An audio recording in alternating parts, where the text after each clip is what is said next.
It's a very unusual repurposed ice house. It lies close to Keir House, which is in the Stirling District, not terribly far from Doon. Ice houses were quite large stone structures found in most Scottish country estates during the 17th and 18th centuries. They used to store ice so that in summer months the kitchens could prepare such delicacies as ice creams and sorbets and so on. The ice wasn't eaten directly, but it was used to cool the food. Often the ice was taken from nearby lochs. They all had certain features in common.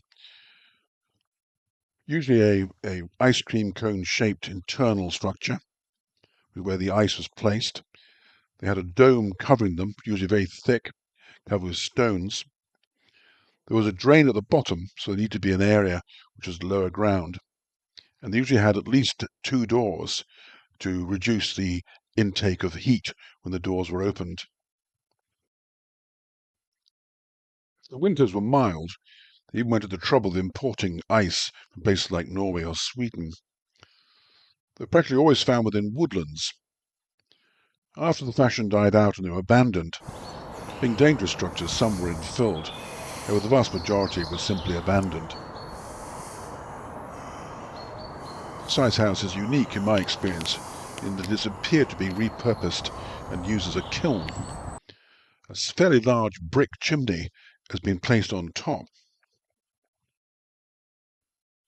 The outer door seems to have been removed, whilst the inner door seems to be modified using fire bricks.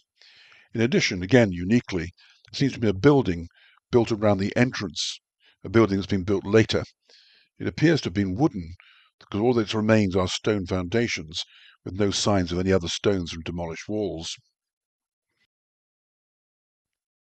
The presence of the chimney would have given considerable draw of air, producing considerable heat.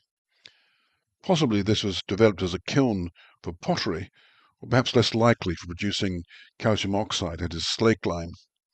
This would be converted and used in the fields for soil fertility. It could be used for making mortar for pointing stone walls, and also for limewash. Interest is that David Stirling, whose monument is nearby, was one of the founders of the SAS. He was born at Keir House.